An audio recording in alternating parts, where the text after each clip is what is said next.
कुछ दिन पहले पीएफआई ने एक विजन डॉक्यूमेंट जारी किया था, गजवा हिंद 2047।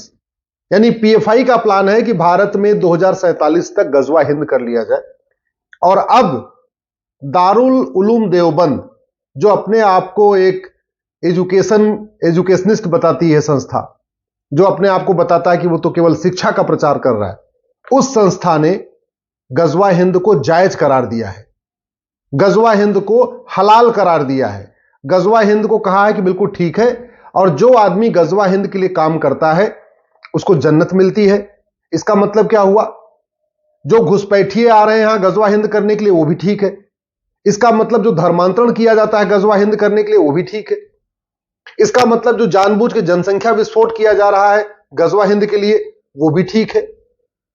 जो गजवा हिंद के लिए आतंकवाद फैलाया जाता है, अलगाववाद फैलाया जाता है, यानी वो भी ठीक है। जो गजवा हिंद के लिए जिहाद करते हैं वो भी ठीक है। जो गजवा हिंद के लिए पत्थरबाजी करते हैं वो भी ठीक है। जो गजवा हिंद के लिए मजहबी उन्माद फैलाते हैं वो भी ठीक है। जो गजवा हिंद के लिए हिंदुओं का पलायन करवाते हैं वो भी ठीक है। यानी कश्मीर में जो नरसंहार हुआ वो भी ठीक है, बंगाल में जो हो रहा है वो भी ठीक है। इसका मतलब हिंदुओं को खत्म करना, हिंदुओं को खत्म करके भारत में शरिया लागू करना, ये सब जायज है। और ये मैं नहीं कह रहा हूं, ये दारुल उलूम देवबंद ने कहा है कि गजवा हिंद जायज है। जो चीजें मैं इतने दिन से कह रहा था सब सामने आ गई। दारुल उलूम देवबंद में घुसपैठिए कई बार पकड़े जा चुके हैं, अलगाववादी कई बार पकड़े जा चुके हैं। इस संस्था ने कई बार आतंकवादियों का केस लड़ा है। हमारी पीआईएल 3 तलाक के खिलाफ, हलाला के खिलाफ, मुताह के खिलाफ, मिस्यार के खिलाफ, तहर्रुस के खिलाफ जो आई है, उसका दारुल उलूम ने विरोध किया है। तलाके हसन, तलाके बाइन, तलाके किनाया का मैटर सुप्रीम कोर्ट में है, दारुल उलूम उसका विरोध करता है। तो यानी जितनी विदेशी कुरीतियां हैं, जितनी इस्लामिक कुरीतियां हैं, उनका दारुल उलूम समर्थन करता है, भारत की संस्कृति का विरोध करता है, भारत की सोच का विरोध करता है, भारत की परंपरा का भी विरोध करता है, भारत के त्योहारों का विरोध करता है, नारी तू नारायणी का विरोध करता है, वसुधैव कुटुंबकम का विरोध करता है, यत्र नारस्त्यु पूज्यते रमन्ते तत्र देवता का विरोध करता है, सर्वमंगल मांगल्य, ये जो हमारी सोच है उसका विरोध करता है। जब विरोध करता है तो फिर ऐसी संस्था को भारत में चलने क्यों दिया जा रहा है? यह संस्था भारत में चल कैसे रही है? जो भारत के संविधान को खत्म करना चाहती है, भारत में शरिया लागू करना चाहती है, भारत में दारुल कज़ा खोलनी चाहती है, जगह जगह शरिया कोर्ट खोलना चाहती है, भारत में सबको समान शिक्षा की बजाय मदरसे खोल खोल के इस्लाम को बढ़ा रही है, उस संस्था को चलने क्यों दिया जा रहा है? एक बात याद रखिए, अब इस दारुल उलूम के फतवे के ऊपर तो खूब चर्चा हो रही है, लेकिन कोई मूल कारण नहीं बता रहा है, कोई अस्थायी समाधान नहीं बता रहा। और ऐसी चर्चा होती रहती है, फिर खत्म हो जाती है, अगले दिन फिर कोई नई चर्चा होती है, फिर अगले दिन कोई नई चर्चा होती है। जो समस्या आई है वो अस्थायी समाधान किया ही नहीं जाता। और आप लोग भी न कभी सांसद से, विधायक से, मंत्री से पूछते भैया समाधान भी कोई बताओगे, कोई समस्या चलती रहेगी। आखिर दारुल उलूम देवबंद आज की डेट में हर प्रत्येक देश विरोधी गतिविधियों में जो शामिल लोग हैं उनकी मदद करता है, जासूसों की मदद करता है, गद्दारों की मदद करता है, देशद्रोहियों की मदद करता है, अलगाववादियों की मदद करता है, आतंकवादियों की मदद करता है, मजहबी उन्माद फैलाने वालों की मदद करता है, घुसपैठियों की मदद करता है, धर्मांतरण कराने वाले जिहादियों की मदद करता है, सबकी मदद करता है। और चला कौन रहा है? मदीना से आया परिवार, मदनी परिवार। ये जो दारुल उलूम का पूरा चल रहा है सिस्टम, ये कौन चला रहा है? कोई भारत का व्यक्ति नहीं चला रहा है, यह परिवार मदीना से आया था, मदनी परिवार। वो मदनी परिवार इस पूरे दारुल उलूम को चला रहा। अगर इसको हमने बंद नहीं किया, खत्म नहीं किया, तो यह नासूर की तरीके पूरे देश में फैल जाएगा, हमें पता भी नहीं चलेगा। जिस तरीके से प्लान्ड वे में दारुल उलूम जगह जगह मदरसे खोल रहा है, मदरसों में नफरती शिक्षा दी जा रही है, इसके खिलाफ अगर कार्रवाई नहीं हुई तो वो दिन दूर नहीं जब पाकिस्तान वाले हालात हो जाएंगे, अफगानिस्तान वाले हालात हो जाएंगे, बांग्लादेश वाले हालात हो जाएंगे।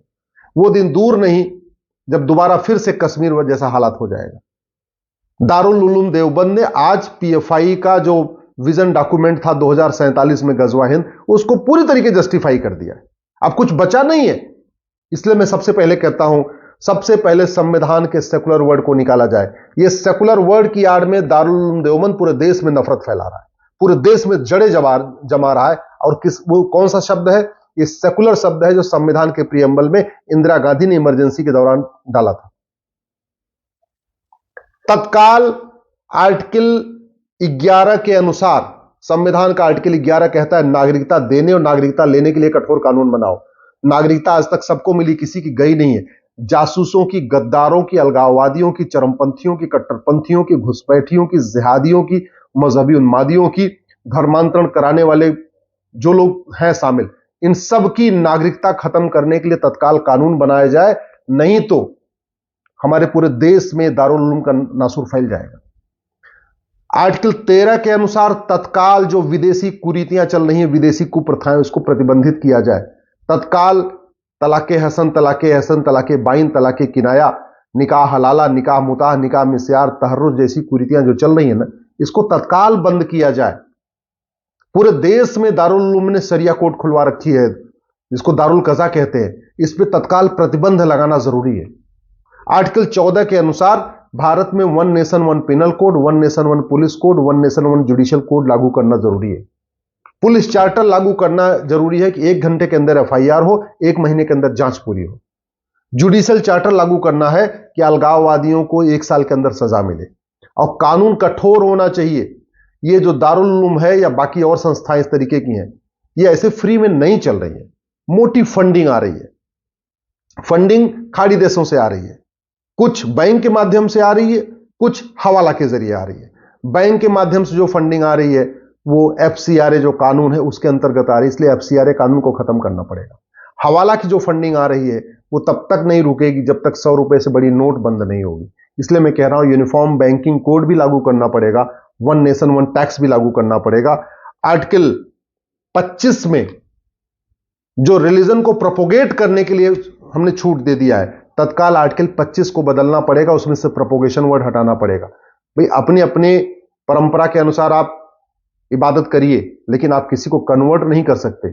विदेशी रिलीजन में कन्वर्ट करना, इसको देशद्रोह घोषित करना पड़ेगा, और जो कन्वर्ट कराए उसके खिलाफ एनसी लगाना पड़ेगा, यूएपीए लगाना पड़ेगा, गैंगस्टर एक्ट लगाना पड़ेगा, 100% प्रॉपर्टी जब्त करना पड़ेगा, और उसकी नागरिकता खत्म करनी पड़ेगी, तब जाके ये रुकेगा। इसी तरीके से आर्टिकल 30, ये संविधान का आर्टिकल 30 जो इजाजत देता है कि नहीं अपने अपनी पसंद का स्कूल खोलते हैं, उसको आर्टिकल 30 को खत्म करना पड़ेगा। भारत में यूनिफॉर्म एजुकेशन सिस्टम लागू करना पड़ेगा। 10वीं तक यानी 16 साल तक देश के सभी बच्चों की एक किताब करना पड़ेगा। गुजरात वाला गुजराती में पढ़े, बंगाल वाला बंगाली में पढ़े, महाराष्ट्र वाला मराठी में पढ़े। सिलेबस और करिकुलम एक होना चाहिए। 1 नेशन 1 एजुकेशन बोर्ड और 1 नेशन 1 सिलेबस, 1 नेशन 1 करिकुलम, और सबके लिए त्रिभाषा, 3 भारतीय भाषा, 3 भारतीय भाषा सबके लिए अनिवार्य करना पड़ेगा। विदेशी भाषा नहीं, अंग्रेजी अनिवार्य करने की जरूरत नहीं है। उर्दू विदेशी भाषा, इसको अनिवार्य नहीं करना। अरबी विदेशी भाषा नहीं, 3 भारतीय भाषा, एक हिंदी हो गई, एक संस्कृत हो गई, एक कोई और भारतीय भाषा, चाहे वो गुजराती हो, चाहे तमिल हो, मलयालम हो, बंगाली हो, जो भी है, लेकिन 3 भारतीय भाषाओं को 16 साल तक यानी 10वीं तक सभी बच्चों के लिए पढ़ना अनिवार्य करना पड़ेगा। 10वीं तक सबके लिए रामायण पढ़ना अनिवार्य करना पड़ेगा, भगवत गीता पढ़ना अनिवार्य करना पड़ेगा, वेद पढ़ना अनिवार्य करना पड़ेगा। कोई विदेशी किताब 10वीं तक किसी बच्चे को नहीं पढ़ाने की अनुमति मिलनी चाहिए। न विदेशी किताब, न विदेशी रिलीजन, न विदेशी भाषा। 10वीं तक केवल भारतीय किताब, भारतीय पंथ, भारतीय भाषाएं, केवल और केवल भारतीय, विदेशी कुछ भी नहीं। और बैंकिंग ट्रांजैक्शन टैक्स लागू करना पड़ेगा। ये जो दुनिया भर के चल रहे हैं ना, सबसे जो फंडिंग आ रही है, उस फंडिंग का बहुत बड़ा कारण यह है जो ब्लैक मनी जनरेट हो रही है, और जो फंडिंग आ रही है, इसको रोकने का एक ही तरीका है, यूनिफॉर्म बैंकिंग कोड लागू हो, 1 नेशन 1 टैक्स लागू हो। इसलिए इस वीडियो को अधिक से अधिक शेयर करिए, अपने सांसदों को भेजिए, अपने विधायकों को भेजिए, अपने पसंदीदा पार्टी के नेताओं को भेजिए, और उनसे कहिए कि अफगानिस्तान के लोगों ने कभी सोचा नहीं था, आज खत्म हो गए। पाकिस्तान में हमारे पूर्वजों ने कभी सोचा नहीं था, आखिर खत्म हो गए। बांग्लादेश के हमारे पूर्वजों की क्या हालत है आप देख रहे हैं, कश्मीर में क्या हुआ आप देख रहे हैं, बंगाल में क्या हुआ देख रहे हैं। इसलिए तत्काल सरकार कानून बनाए, संविधान को 100% लागू करे, समान शिक्षा लागू हो, समान नागरिक संहिता लागू हो, घुसपैठ नियंत्रण कानून बने, धर्मांतर नियंत्रण कानून बने, जनसंख्या नियंत्रण कानून बने, विदेशी चंदा नियंत्रण कानून बने और यूनिफॉर्म बैंकिंग कोड लागू किया जाए और नागरिकता खत्म करने, जो आदमी देश के खिलाफ बोले, जो गजवा हिंद की सोचे, गजवा हिंद की बात करे, उसकी नागरिकता खत्म करने, 100% प्रॉपर्टी जब्त करने और आजीवन कारावास देने के लिए कानून बने। ऐसे ही अपडेट और वीडियोस के लिए भारतनाथ को लाइक, शेयर और सब्सक्राइब करें। बेल आइकन दबाना ना भूलें।